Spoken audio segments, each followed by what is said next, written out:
This is the Power Element Podcast. Welcome back. If you're new to the show, my name is Paul. I produce the podcast. I am a journeyman lineman by trade, while your host is a journeyman lineman as well. Currently is the Director of Operations T&D here at Sturgeon, California. All right, joining us on the show today is Jason Gardner from Echelon Front. Jason works with teams across industries to develop leaders under the principles of extreme ownership. We're recording this episode live from the Top Gun Leadership Summit, where Jason was the keynote speaker. Speaking of which, if you have not listened to episode 96 with Lee Conduci, I suggest you go back, give that one a listen. It's going to give you a little more insight to the event and its purpose. Speaking of which, we'll get to the show, but first, our promotional partners. Milwaukee Tool. Since the company began in 1924, Milwaukee Tool has led the industry in developing innovative solutions that deliver increased productivity and unmatched durability for professional construction users. Head on over to MilwaukeeTool.com or on Instagram at Milwaukee Tool. High Voltage Industries, the biggest brand on Instagram showcasing all aspects of the high voltage industry. These guys have been working for nearly 10 years on showing the world what we do and how the industry gets it done every day. Check out the Instagram page at highvoltage_industries. Head over to their website, highvoltageindustries.com. Use promo code POWERELEMENT to get 10% off your order. All caps, one word, Power Element. All right, shout out to Wye Delta, the safety glasses sunglasses. Try that again. Wye Delta, the safety sunglasses brand, changing the game for hardworking crews. Built tough, ANSI certified, and designed to look good on and off the job. You can find them on Instagram at Y_Delta. Me personally, I like the laid back look of the Mad Hook 2.0. If you're looking for something a little more protection, you can check out the High Viz. Either way, you're going to find something. Tons of options. Good stuff. All right, next up, Vimocity. Vimocity treats line workers like industrial athletes, helping crews stay work ready for the physical and mental demands of the job. Their platform reinforces readiness, supports recovery, and helps reduce preventable injuries and incidents on the job. Head over to Vimocity.com to learn more. I'm a big fan of the Daily 5. Great start to the day. Also, it's a good thing to do middle of the day for a quick reset. Do me a favor. Let me know what your favorite Daily 5 exercise/routine is. We'd love to hear more about that. You can drop it in the comments. Not a problem. All right. Some of the sponsors that made the Top Gun Leadership Summit possible. Give a quick shout out. Nika, Buckingham, IBW, Milwaukee, Roshek Skinner, Working Athlete, Ariat, and Jocko Fuel. Appreciate you guys. All right, big shout out to Daniel Sanchez, aka DSS Beats on Spotify, for providing us all of our music. I'll put his info in the show notes. All right, do me a favor. If you enjoy the show, make sure you follow us on your favorite platform.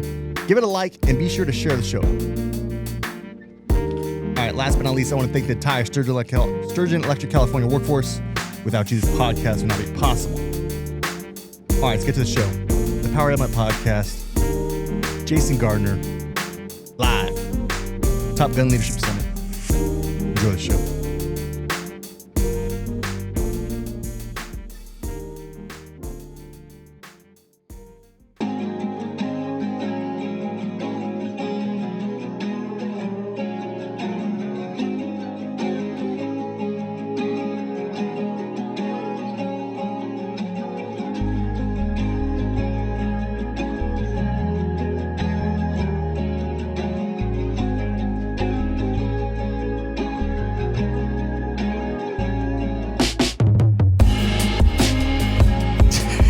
Little technical difficulties here on the Power Element Podcast.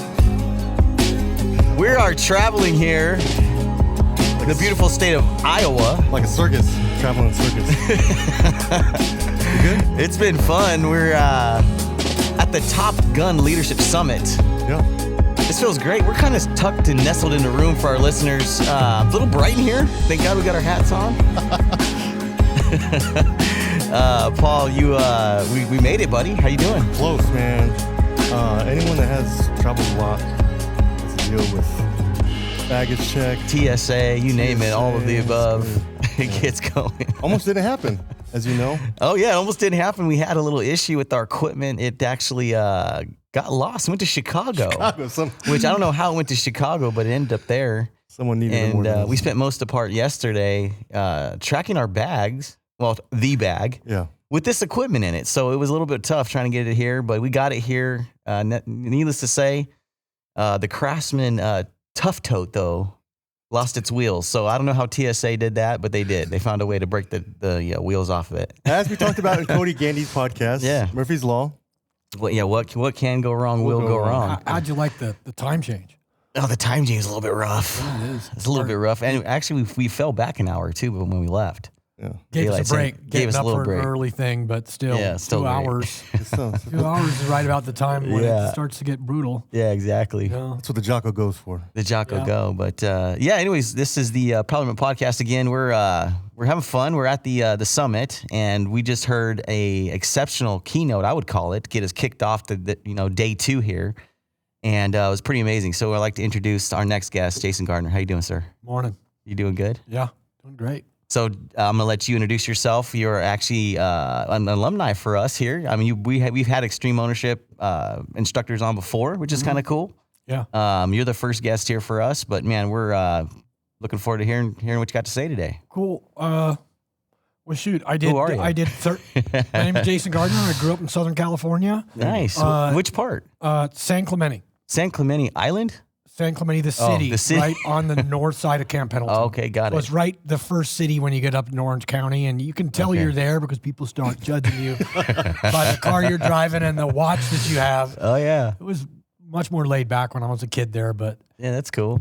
Gotten pretty yuppie isn't a term anymore, but whatever the term is for got real bougie. Yeah, bougie. That's the term, man. That's the term like now, dude. Now it's a bougie town. So my dad was a Marine. I was thinking about joining the Marine Corps, and he's like, "What are you doing? Don't join the Marine Corps," because I wanted to be a Force Recon Marine. Because I kind of growing up in the Marine Corps, like those are the guys you look up to as a Force Recon Marines. My dad's like, "Hey, you're not going to like it because maybe you get into Force Recon, but you won't be able to do your whole career there. They're going to move you somewhere else. It's just not the deal." And he goes, "You should go in the Air Force." I'm like, "Why would I do that?" And he goes, "Well, they treat you better. You have better facilities and all that." And I'm like, "That's not what I'm looking for." Yeah. And so he goes, "Well, you should consider the SEAL teams." And back in the 90s, or actually I joined in 87, like no one knew. I didn't know what the SEAL teams were. I was like, "What is this? Some kind of mammal program or something like that?" I don't think the Charlie Sheen movie came out until 90s. Yeah. So Platoon. So I had to do some research, and then I realized, this is like the Navy has a maritime version of Special Forces, and I swam, played water polo, lifeguarded. So I'm like, this is a perfect fit. So joined the Navy. I did not have a contract to go in the SEAL teams, where it was basically I enlisted on a big risk because I could wind up anywhere. And I went to Gunner's Mate A School, and then there's a selection that they come by during boot camp, and they go, "Hey, does anybody want to be a SEAL?"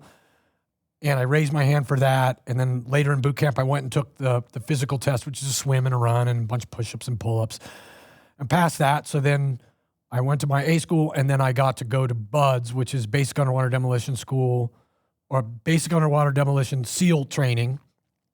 It's a 6-month-long course, and it's really hard. At any time you want, you can just say, "I quit." And so there's about a 70% attrition rate in it, and I made it through that, checked into Team 5 in January of 80, or February 89. Graduated BUDS in 88, checked into Team 5 in 89, and then did a 30-year career in the SEAL teams. Wow. Went from and checked into SEAL Team 5 as an E2, seaman apprentice, and then towards the end of my career, I was actually the Command Master Chief of SEAL Team 5, so I made it all the way to E9, which is the highest level you can get. CMC. And did that, Command Master Chief. Wow. So you've done your time. I did, and it was a great experience. I actually had broken service. I got out of the Navy for about a year and a half. And then, because you think the grass is always greener, and then you get out and realize, Not any better. I'm not happier out of the military than I came back in, and my timing was kind of impeccable with that. I came back in the SEAL teams in August of 2011, which then 9/11 happened, and then everything just went crazy after that. And prior to that, in the 90s, it was pretty slow. There wasn't a lot going on combat-wise, but after that, it was crazy. So I did that. I retired in 2019 with 30 years in, and you've got all the extreme ownership stuff up. Like Jocko and I have met in 1993, and we connected right away because both of us were like punk rockers in high school, and we were, into the same music, and we became friends even though we were at different teams. And so I always stayed connected with Jocko. Like when he was at SEAL Team 3 and Task Unit Bruiser, I was over in a different task unit. So I was there at the team, but not underneath him directly. And then later on worked underneath him at the Tradette. And then he retired in 2010. Man, I still had 9 years left. And pretty good extensive career, man. Yeah. You've been around a lot of cool dudes, a lot of good experience. A lot of good stuff, a lot of cool people. Yeah. And it's one of those situations where the days drag and then the weeks fly. Yeah. Well, we love having you guys on. I mean, as far as, the leadership experience you guys have, gained across your your long-term career. It's so relatable to our industry and our trade. You know what I mean? To what we do in power line construction. And, a little shout out to Moval and them putting this together. This is awesome. This is awesome to, what they're doing. We got 3 days of leadership here. I think it's going to be a fun, excellent opportunity too, to learn. We're students of extreme ownership. A lot of our listeners are too. Mm-hmm. So it's kind of cool to, to kind of hit the reset button and to get back engaged in it, for the next few days. So what made you get into the military? I want to go back just a little bit. You said that you were looking for an opportunity. Was your family in the military, or was it just something? Yeah, my dad was in the Marines. Did I miss that? Okay, your dad was in the Marines. Yeah, my dad was in the Marine Corps. Okay. And so he retired after I was already at Team 5, I think, in the early 90s. I got you. He so he already had the experience, and he was ready. And I grew up, for a period of time, lived on the air station at El Toro. And then my parents got that house in San Clemente, but I grew up in and around all his friends were Marines. We spent a lot of time on Camp Pendleton or the different military bases. But here's the thing. I made the decision really young that I was going to join the military. And my interests are very, I'm really into nature. I'm really into animals and in bugs and stuff like that. I'm just fascinated by it. Mm-hmm. And so I when I was young, I was really torn. I was like, well, I want to be like a biologist or a scientist of some type and work with animals. And then there's a specific moment when we were driving somewhere as a family off the military base. I was looking at a bunch of Marines doing the O course. As we were driving, it was raining that day. And I was like, nope, I'm going to go in the military first. I'm doing that. Yeah. I'm doing that first. And then later on, maybe I'll do this other thing. That's cool. And then I just got kind of distracted with it, like you will, with stuff that's fun. Because, a lot of the things, while it's rough, jumping out of airplanes, I'm afraid of heights. I'm not a big fan of it. But when you do it, it's still fun. Shooting guns is still fun. The adrenaline hits you. Blowing stuff up is still it's fun. Yeah. So that's cool, man. We truly enjoyed, your keynote. Like I said, we took a lot of notes. So kind of to tailboard the episode a little bit for our listeners. Yep. Paul's going to start us off with a quote and kind of get the juices flowing, and we're going to bring up some points. I think it's interesting how the laws of combat, you guys have your own story when it comes to building relationships. And as you guys go through the laws of combat, because it's the same principles, obviously, but you guys have your unique way of delivering it. And I think it's pretty cool. So Paul's going to start us off with a quote here, something, and then we'll go from there, and then we'll work in some stories along the way if you're cool with that. Yep. Yeah? Yeah, we'll go right off the press. The Need to Lead. Yeah. The Need to Lead. New York Times bestseller. Yeah. Pretty good. Shout out to Dave. Yeah, Dave coming in. We actually have an opportunity to hear Dave today and tomorrow. Tomorrow, yeah. So looking forward to that too. All right, page 30 if you're following along. We'll get a quote from Master Chief and Raul. Here we go. When no one leads, a void is created, a leadership vacuum. When the vacuum is felt, it's no longer before bad things happen. Your team loses confidence and abandons ship. Or worse, the bullets start flying at your head and you're admitted defeat.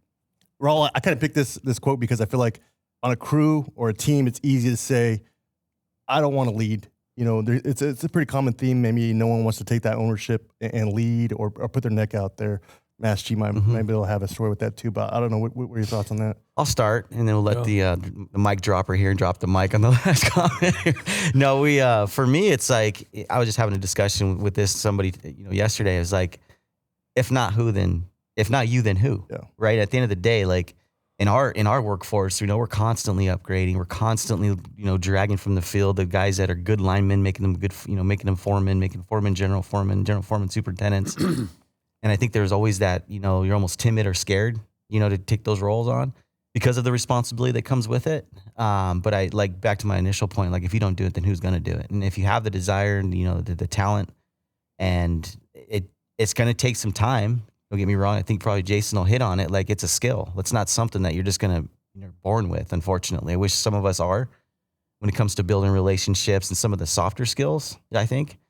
But at the end of the day, I think you have to learn, and there's going to be some failure along the way as long as it's within the guardrails.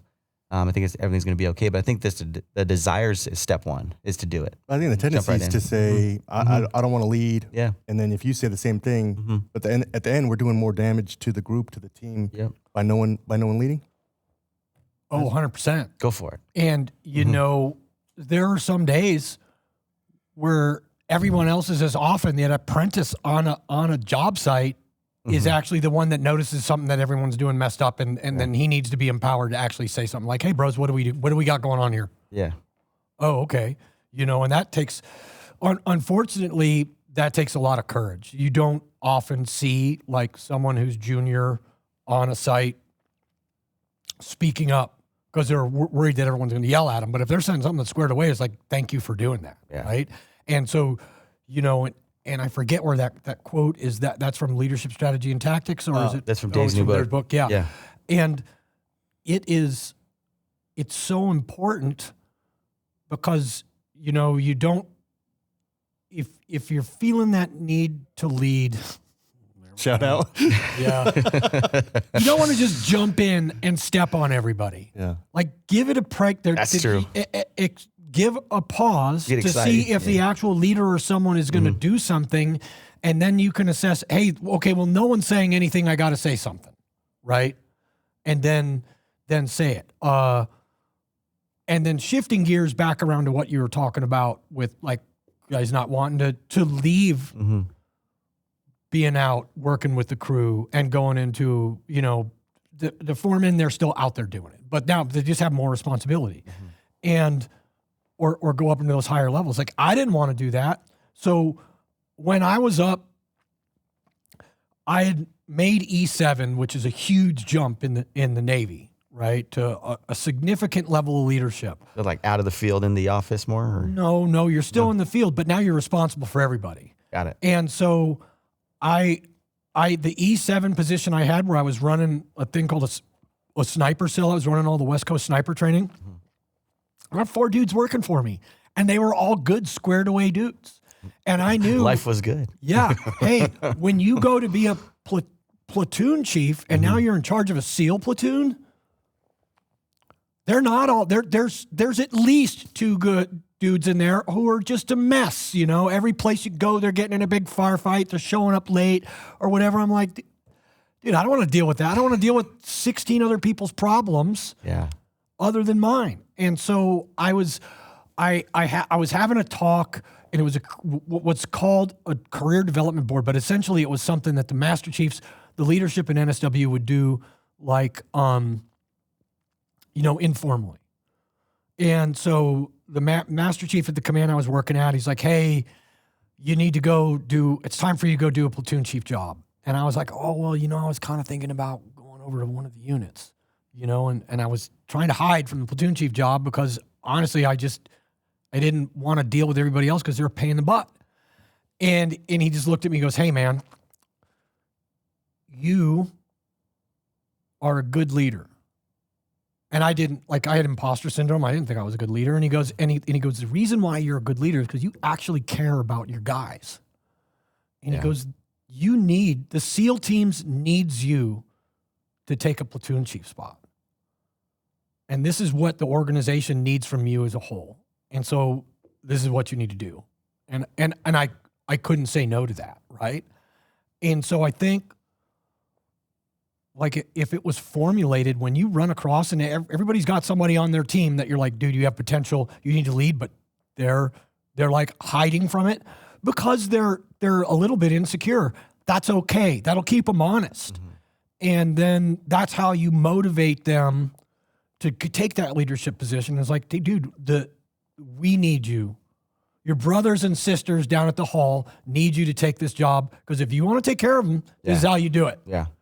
And then when you make it about the team and not about themselves, then they're able to do it. Because we, as human beings, when we are a member of a team, we are always capable of so much more than we are as individuals. I think what people are, and you mentioned it, is like you're already a leader. Most of these guys are already leading situations, right? Yep. They're leading whatever the job site is. They're an influence to the yard or to the crew. Mm-hmm. Or the team, right? Like they're already doing those skills. I think it's the responsibility piece that probably, inhibits guys. Or the relationship. Or the relationship piece, or having to boss personalities. Yeah. Like I think you're touching on a lot of good points there. Like the personality piece we don't really even talk about on this podcast. Or leading your buddies. Yeah, at some point if your peers. And so that's a problem with the teams too. Is like, okay, when you get into, like, typically when you make another rank or you go up in the big conventional military, they can move you somewhere else. So now you're around fresh people and you're not having to tell your buddies who last week you were showing up late with them and you had the wrong gear on or whatever, and now you're the guy who's got to bark at everybody when they're in the wrong stuff. And you don't, like, dude, I don't want to be that guy that's yelling at anybody. I never did. Yeah. And so, I had to change the way I was looking at it, my perspective on doing it in a leadership position, where I had to look at when I was a young leader and I was really uncomfortable about, like, dude, now I'm the guy that's got to tell people to cut their hair. And I hated that dude. It's that the would compliance just come piece. out of nowhere and start yelling, hey, why's your hair not cut? Start yelling at everybody. I'm like, I don't want to yell at anybody. And so how do I do that? Well, first of all, I just decided to do it by not yelling at people. Yeah. You don't have to yell at people. Yeah. Just because other people yell at people doesn't mean that's what you have to do. And then the other thing is there's a standard, right? And if I'm asking a teammate, you guys, if we're all buddies and you're falling short of the standard and I'm trying to get you up to the standard, I'm making you a better person, right? You're better all the way around if you can maintain a standard. What do you think gets in the way right there from the other perspective? The thing is that they're so used to people yelling at them that they feel like, oh, I'm going to yell at you and make the person feel bad, when really all you got to do is have a conversation with them and then realize, hey, if I get them up to the standard, I actually want the best for them because I want them to do better. Yeah. And so what I do is I would frame it in my head when I had the conversation with them in that manner. Like in the back of my head, I'm like, hey, man, Raul, I want the best for you. I want the best for you. I want you to do better. Mm-hmm. So what is that doing? That is adjusting my tone. That's adjusting my tact and my delivery. And you are picking up more from those three things than you are from the actual words I'm saying, right? Because that's how communication works. It's like 12% of it's the words you're saying. The rest is your body language, your tone, tact, and delivery. So, I'm not like mad at someone. We're sitting down like, okay, so as an example, when you get higher in rank, like people have to look professional. You have to. Yeah. And so when guys aren't cutting their hair, and I'm just using this example because it's one of those stupid nitnoid little things that you got to talk to people about. Yeah. And I would just tell folks, I'm like, hey, man, here's the deal. If somebody doesn't know you and they see that you're out of regulations, do you think they think you're squared away? Yeah. And they're like, people are like, No. And I'm like, yeah, man, actually, you know what? In a lot of stuff in the military, if someone sees that you're out of regs, they're wondering what else you're doing wrong. They're coming after more. They're coming after more. Yeah. And so, Yes. so if you just keep your haircut or have a decent haircut, then people aren't going to pay attention to you. Your life's going to be easier. And I'll never forget, like, I learned this lesson early on in the SEAL teams from this chief that I respected a lot, this guy named Danny Carroll. And this is back in the 90s, right? And when I was younger, I bleached my hair. It was always super, on the borders or out of regs, super long. And so I'm deployed to Guam. There's 2 platoons deployed there. I'm in one platoon. Our sister platoon had this guy named Danny Carroll, who was my platoon chief, who's been a big mentor of mine and was super cool. And so there's one Saturday afternoon, I go by his room just to say hey to him. And Danny's sitting in his room reading like a World War II history book or something like that. And I go into his room because the door's open. And he's like, hey, Jay, what's up? And I'm like, not much. I just came from I went over to the exchange and I got a haircut. And he goes, you did? Just like that. Like, here's how he's talking to me. He goes, you did? He goes, you're going to be out of regs tomorrow. And I'm like, yeah, well. And he goes, puts his book down. He goes, hey, man, just try this. Try getting a decent haircut and having a squared away uniform. Just try it for a week and see how much easier your life is. He wasn't screaming at me. Yeah. He just gave me that advice. Total different approach. Yeah. So I was like, yeah, whatever. And then I walked out of there and I'm like, okay, I'll try it. So I went, I got, wall clippers, number 2 attachment, cut my hair. And then, is that the standard cut? Number 2. Long time, yeah. Number 2, or is that pretty long? No, number 2 is it's short for SEAL teams because they want those locks as long as they can get them, man. I don't know if you've heard this joke, but how do you stop SEALs from patrolling through the jungle? You hang mirrors in the trees because if you patrol, they're like, ooh. It's the first time I've heard that. Maybe they get the biceps tightened up a little bit on the shirt. That's standard issue, right? A little smaller T-shirt. Yeah, this medium. So I grabbed my uniforms. I took them to the exchange. I got them all starched because it's, we starch our uniforms and polished my boots, got my hair cut. Dude, and he was right. Within a week, people had forgotten what kind of a jackass I was. And it was awesome. People were treating me differently. I got all these opportunities started falling. Hey, do you want to go to this school? Hey, we got to send some guys over to do this. And I want you to take it. It was awesome. Yeah. And so I was like, well, shoot. And then you sit and you think about it. It's a no-brainer. When you're professional and you appear professional, you're going to get freedom of movement. People are going to figure, okay, you're squared away. And then that translates over into your, how you treat people too. Yeah. So cool. So instead of screaming at somebody, I just have a good conversation with them. Yeah.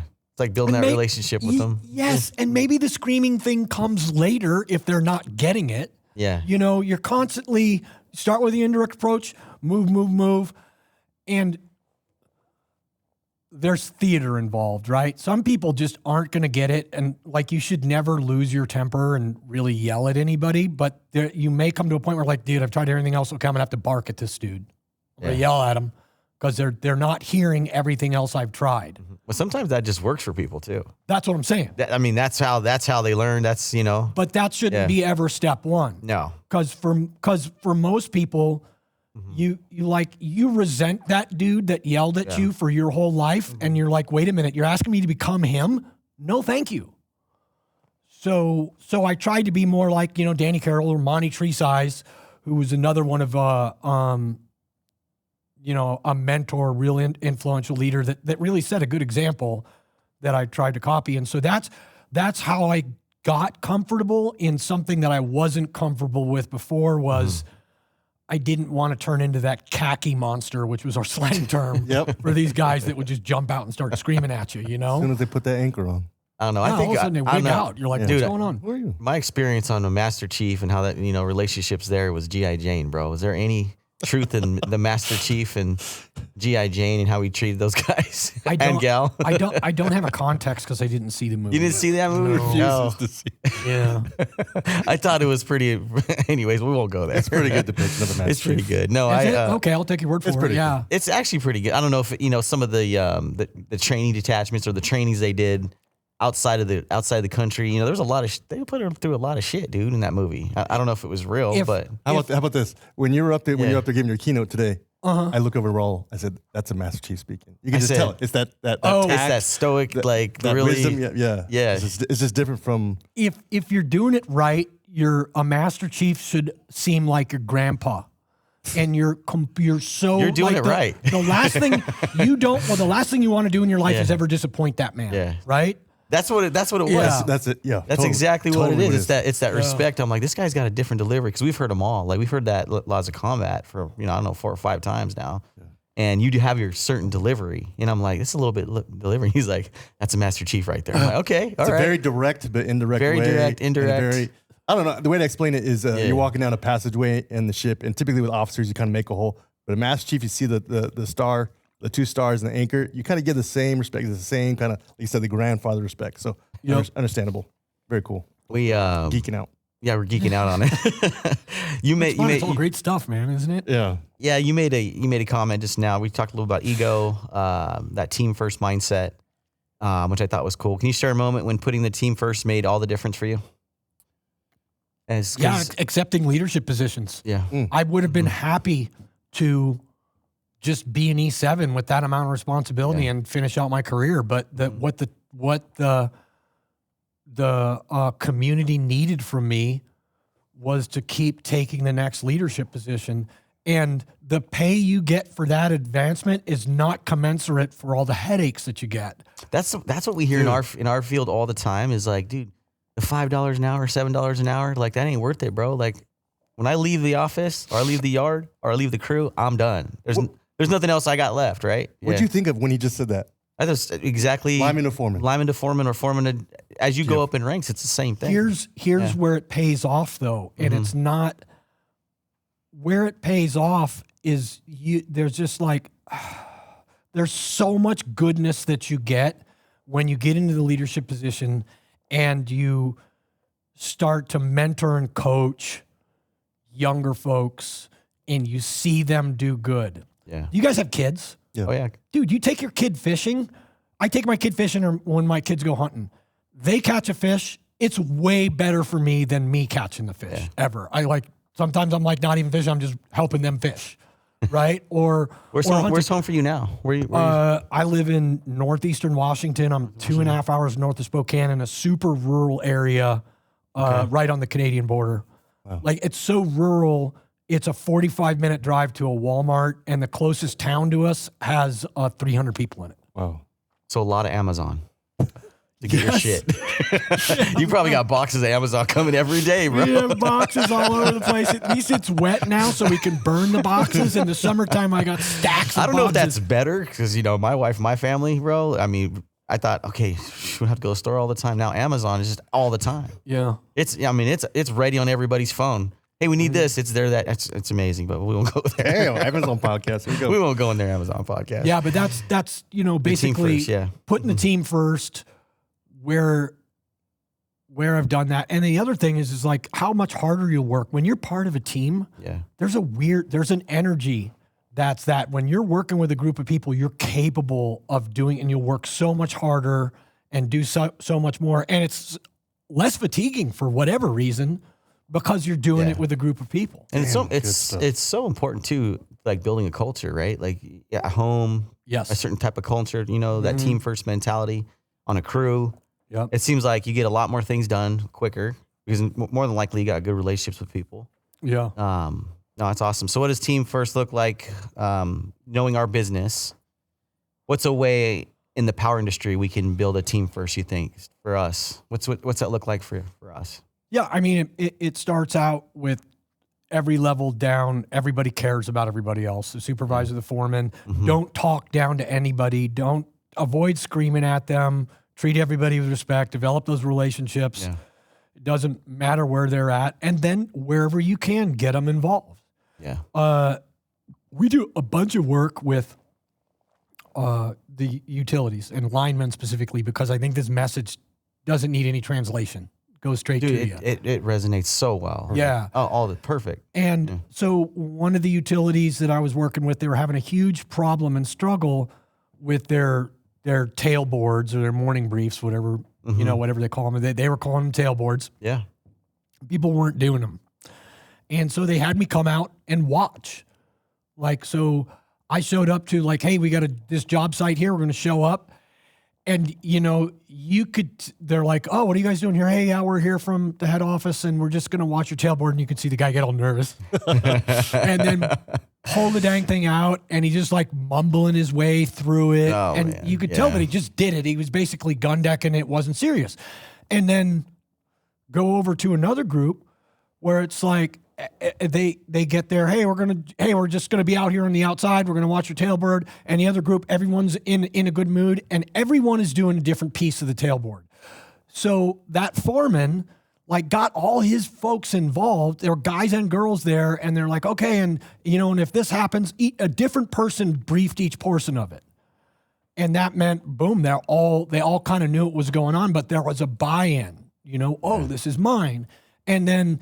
We were just talking to the guy and he goes like, yeah, sometimes somebody else just does the whole thing and a different person briefs it. And what a great way to teach people how to lead up. But you just getting everybody involved in that is a great way to build that culture.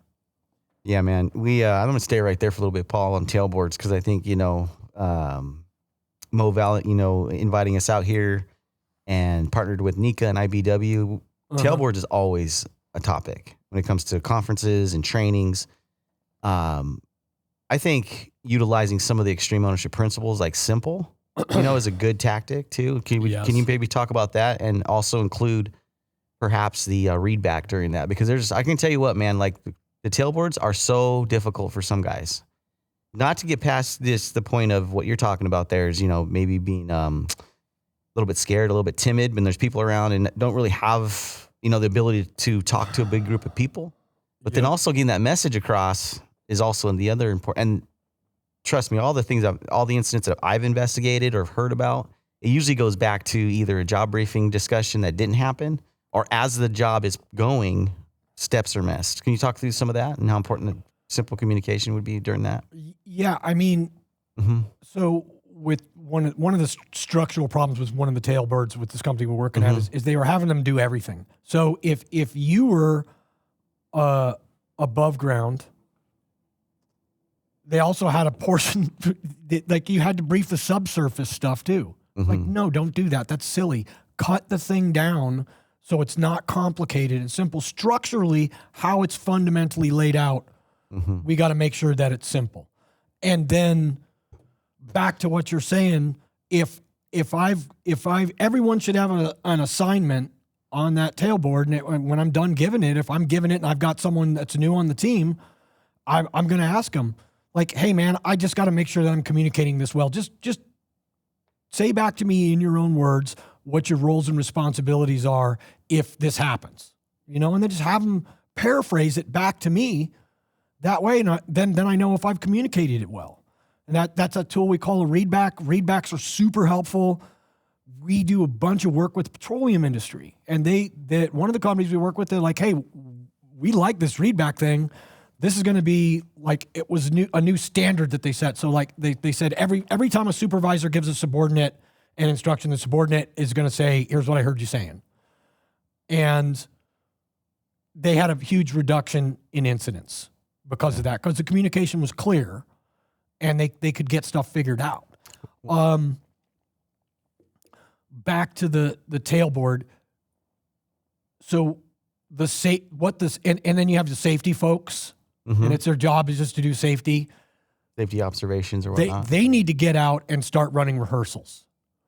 I like the rehearsals. You have to do them. You have to do them. So the safety guy should show up every once in a while to a job site and say, hey, that guy up on the pole, he just went unconscious. What are we doing? Yeah. And then at the least, Kate, have everybody talk through, okay, hey, I'm trained in rope rescue. Here's what I'm going to do. Or well, I'm going to call this number and just walk through it. But if you're a foreman, I would at least twice a year, maybe even once a quarter, just go, all right, hey, we just did the tailboard.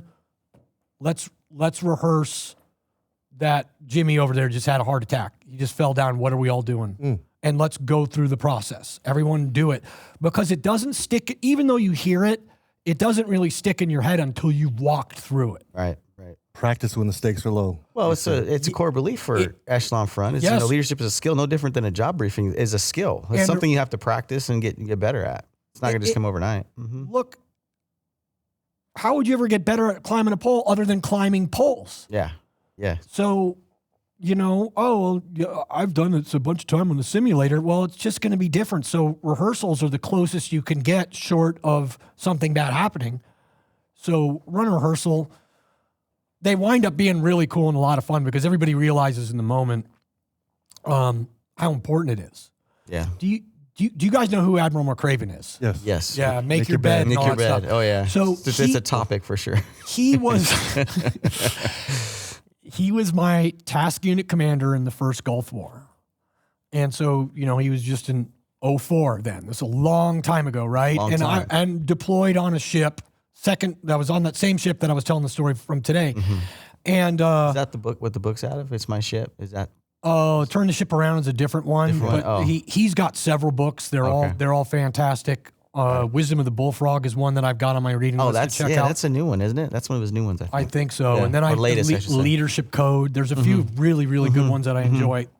Anyway, first of all, the guy's like a comic book character. He's like larger than life. And I remember him as a task unit commander, and as my first deployment as a young SEAL, I was like starting to watch the dude, and I was like, dang it, is he really good all the time? And he was. And I'll tell you what was special about him is just like that other LPO I talked about, Monty, is if he talked to me, and I was an E4, and he's an O4, so, it's 10 pay grades or something crazy he's outranking me by. Yeah. He's not talking down to me. He would talk to me like I was a person. Like, he'd call me my rank. There was still like a structure there, but it was never condescending. He was always super cool. And because of that, because he treated me with respect, I respected him. And my darkest hour would have been disappointing. I would have never wanted to disappoint him, So I worked super hard for him. So we're deployed on a ship, and we're up in the northern Persian Gulf, and the Iraqis had mined the Gulf with much more advanced mines than anyone thought that they had. And so several Navy ships hit mines. And they were these very advanced Italian mines that would sit on the bottom of the ocean hidden and count ships going overhead and then decide, because the ships are going in a column, and that front ship is not where all that leadership is. They're like 3 or 4 ships back on the flagship, right? And so those mines are counting ships, 1, 2, 3, and then it wants to get the flagship. Because that's who you want to take out. And so we're starting to hit mines. And then our berthing space was below the water lane on the ship, right? And so we're up in these mined waters, and it's 3 in the morning, everyone's asleep in the berthing space, and I hear this noise, and I look over, and McCraven's in our berthing space at 3 in the morning. And he goes over and he wakes a dude up. And the guy's like, oh, hey, what's going on? And he goes, put this blindfold on. And the guy put the blindfold on. And then he goes, okay, now I need you to try and make it to the weather decks. And the guy's like feeling his way out, trying to find his way to the weather decks, makes it out. Then the next night he's back again and he chooses someone else. So guess what? We all knew what's coming. Hey, everyone's blindfolded and we're practicing how we're going to get up to the weather decks. But he did it every night for 17 days is what it took for him to go through everybody. He lost sleep, so he made sure we did a rehearsal so we would be safe, because if we ever hit a mine, the worst case scenario is at night, we're below the water level, the ship's filled with smoke. How do we get out?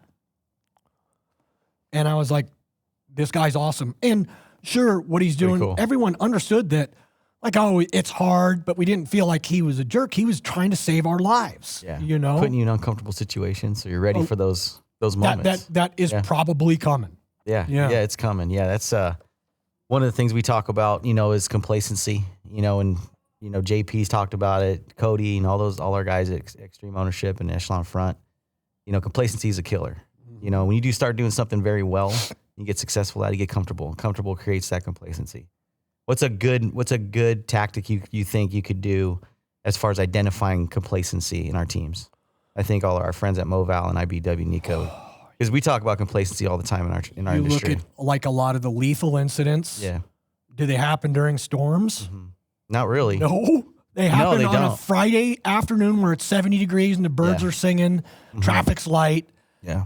And that's when they happen. So the key is you've got to tell the stories. That's just going to remind everybody, like, this stuff that we do is dangerous. And when you tell the stories, it can't be, hey, a lineman over in Arizona had this happen and he died. It's got to be his name. Yeah. And there's probably value when a foreman notices that the team is getting complacent or he's paying attention and he's like, dude, man, we did not ground that out. We should have. I'm cutting corners. I got to get careful. Corners, yeah. I've got to. We've got to sit around and tell a story. So maybe at the end of a tailboard, you share a story about a lethal thing where someone got hurt and it's the guy's name, because it's not real to anybody until you hear someone's name. And that they had a wife. And linemen love stories. Linemen love stories. Who doesn't? We love stories. We love talking about. We love talking about people. Hence the podcast. Hence the podcast. We love stories. And dude, that's a good point. Like, because there's times in the field where you're not necessarily cutting corners, but you're skipping steps and it, right? Oh. And you're like, we've done this 100 times. That's a stop right there. Complacency. Right. One of the things on a call out, I tell my guys all the time is, if you ever hear somebody call you out and say it's just a cat bank or it's just a underground, exposure, it's just whatever it is. You hear the words "it's just a," stop right there and increase the intensity, because that's when usually something's going to happen. Yeah, that's a good sign, right? Uh-huh. What's your advice for any leaders that feel like they've hit cruise control in their careers? What do you think when they are getting so comfortable around each other? Because a lot of our crews are put in situations that, especially in outside construction, like they do that job because they're really well. They're setting they're setting structures. They're stringing wire. They're doing underground. They're doing. We put them in those positions because we got to make money, right? We got to do it safely and we got to make money. And the most efficient crew is usually ones that keep doing the same thing over and over. So as a leader, as a foreman, what's any advice for those crews, those guys that can see their crews are on cruise control, if you will? Yeah, you're just being a bitch because you're in your comfort zone. Yeah. Don't be a bitch. Yeah. I need you to get better, and there's always going to be a better way to do whatever you're doing. Mm-hmm. And that's it. And so look at when you get in your comfort zone, you're good at what you're doing. Yeah, it's predictable, but you're not challenging yourself. You're done growing at that point. Yeah. So what are the ways that and now actually you're in a really good position to find better ways to do things because you know how to you know how to do it, and the improvements aren't going to be like a 20% improvement.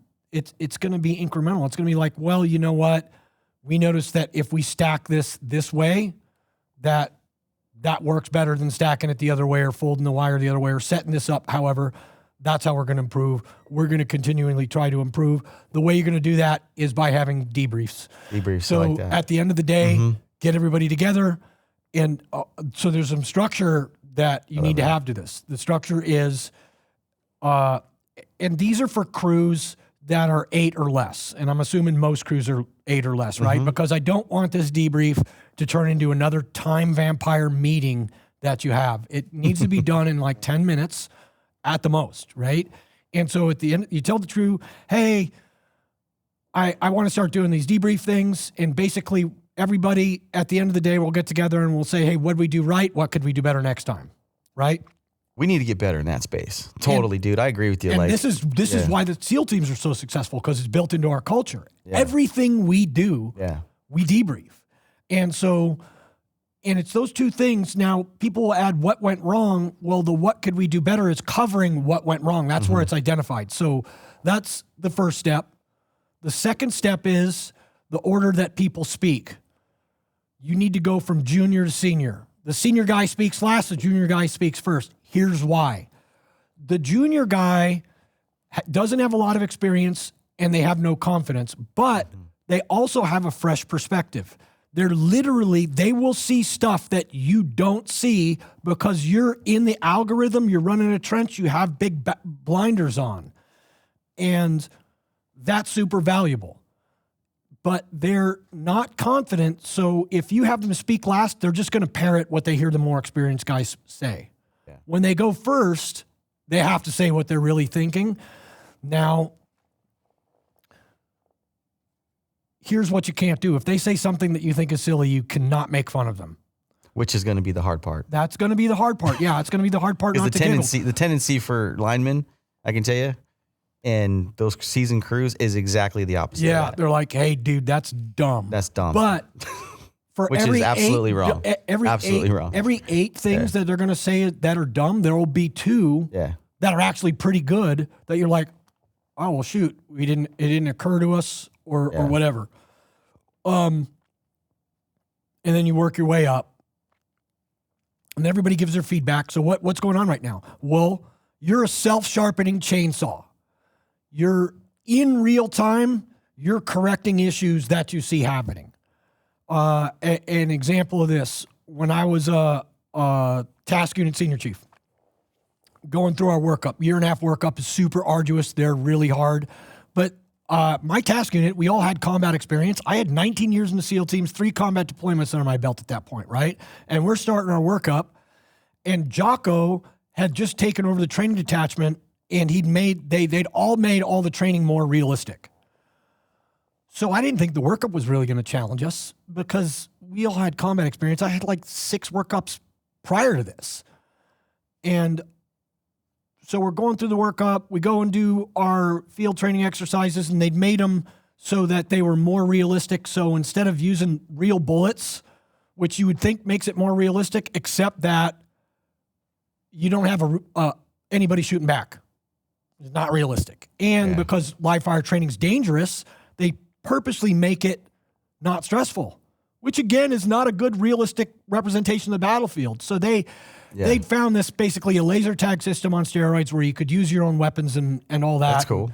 Track, you're shooting blanks, but it still tracked you. Like every time you shot, it tracked whether you got a hit or miss and who you hit or missed and your GPS location and all that. It was crazy. I think we're taking a page out of your guys' playbook because we got the Timpson trainers, the trans bankers now, and putting guys in real life situations. I mean, without some of the, if something were to go wrong, some of the dangerous positions that it could be put in.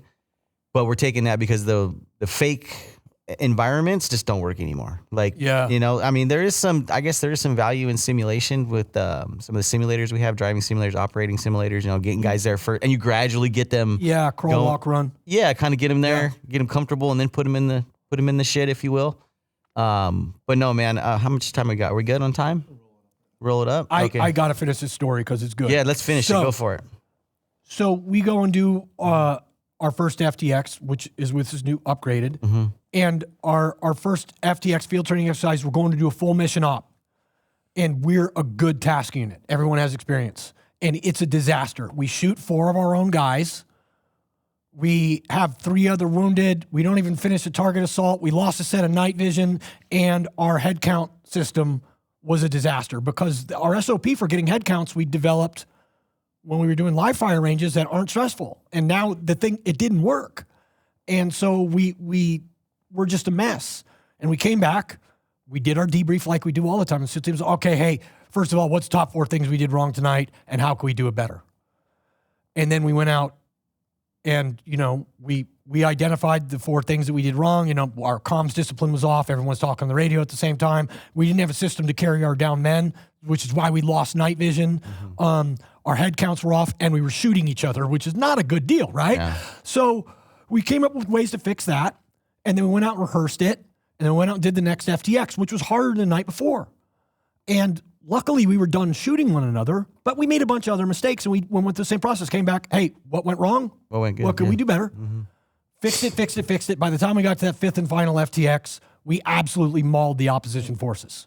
Which is awesome. So the original question was, for young leaders and young foremen, young GFs, you can feel it when your crew's on cruise control. You know what I mean? Like we're getting complacent. So I think the debrief is what you're talking about, is the tool. One of them on top of the stories. Yep. Like, hey, we got to start paying attention, fellas. Yep. Because last time this happened, Kyle yeah, freaking got squashed, and so cool. That's it. So you got to tell the names and then the debriefs, and then hopefully look, I'm not at the top of my game every day. I'm hoping that you're going to catch me and go, hey, bro, put your iPro on. Yeah. And then we're all watching out for each other. And that's the definition of a brother's keeper right there, man. Yes, it is. We're talking about, and we say it a lot, dude, in our trade. We say it a lot, be your brother's keeper, but that's it. It's looking out for one another and then saying something when you see something. I mean, we got to get back and have that culture to where it's okay to say something. Back to your point. And if somebody says something that you don't agree with, don't smash their bags. Give them a break to explain themselves, and they may be younger. Yep. And then think about what we're teaching that young apprentice. If we're the journeyman smashing some young apprentice, that young apprentice, when he becomes a journeyman, guess what he's going to do? And the same exact thing. If you can't listen to someone else's opinion and not get wigged out, then what does that say about you? It says you're weak. Yeah. Because losing your temper is weak. Yeah. So true, man. So many good points, dude.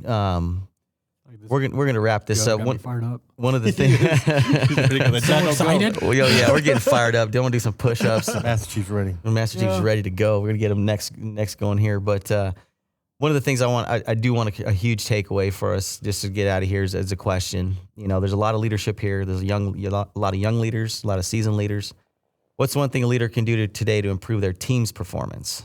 What's one thing, if we could get one takeaway from today, what's one thing you think will have the most value to improve their team's performance? Okay, leadership isn't something you do to other people. It's something you do to yourself. So right now, you're going to figure out a way that you're going to make yourself better. If you decide, hey, maybe I'm going to clean up my diet and exercise, well, that's going to make a better you to show up to work. Or you decide, hey, I'm going to learn about some of these leadership techniques, or I'm going to learn about other things just to grow as a person and get outside my comfort zone. That's what you're going to do. Everything is focused on you. When things go wrong, what could I do to have solved that? But step one is growing and investing in yourself. Yeah. And that's going to bleed out into everything else around you. And I think that's really the intent. And, hats off again to our friends at Moval, Lee and Tiffany and everybody that put this together, and IBW and Nika. This conference for the next 3 days, is going to be awesome. Is investing and taking what we learned today, tomorrow, out to our teams. But back to your point, though, it starts with us. Yep. Taking a look at ourselves. And that way we can influence others. What do you think, Paul? I like it. You're kind of quiet over there, buddy. No, I'm good, man. Master Chief's dropping bombs. Chief's going I'm just clipping it. You're trying to clip them, huh? They're good. We're going to get us out of here. I know we got things to do. You got some stuff to do, and it's going to be an amazing opportunity next few days, man. I'm actually a little burnt out from a little PT this morning. You did good, man. Jeez, man. Lee knows how to put it down, and, man, he really puts me to work. We got the nice Iowa cold though. The Iowa cold. I don't know. Laying on the is that really a workout? The prone, laying on the concrete. Is that something the Army PT? Is that really a thing? I don't know about Army guys, man. I Two Navy guys here. No, so shout out to everybody, man. Appreciate it again, dude. Thanks for coming in. Thanks for having this podcast with us. It was really cool. Thank you. Shout out again to Moval and all of our friends there, IBW and Nika. A bunch of sponsors here too. Got some good sponsors. Got Milwaukee, got Buckingham. What else you got on that book there? On the front page. We got front page. Yeah, let's talk about their sponsors. These guys have all got together and did a collaborative effort. I didn't know Milwaukee was here. I was talking about them in Discipline Equals Freedom, man. We got Buckingham's part of it. Big shout out for Buckingham. Area. We got our friends at Working Athlete did amazing. I mean, the gift bags we got today or yesterday for the check-in were awesome. I mean, they were filled with everything. Got a little Jocko Go in there. Look at that. Got the Jocko Go and fuel. I mean, this is top notch, dude. I'll tell you, they're calling it the Leadership Summit. I'm calling it the game-changing Leadership Summit. I guarantee you that across the country, all apprenticeships. There's 9 of them. They're all gonna be able to take a page out of this. Sure. Say that again, Ben. Next year, thank you. Leeson just popped in a little guest appearance in San Diego, 2026. Top Gun. I mean, this is gonna be this is gonna be fun in our hometown, dude. I like it. I'm ready. If you're looking for sponsors, we'd like to help out with that. Over at Sturgeon Electric, do some stuff for you guys. So appreciate it. Thank you again, guys. Be safe. Be a leader. Let's talk about leadership, and it's a skill. Be a leader. Have fun. Thank you guys. Appreciate it. Thank you.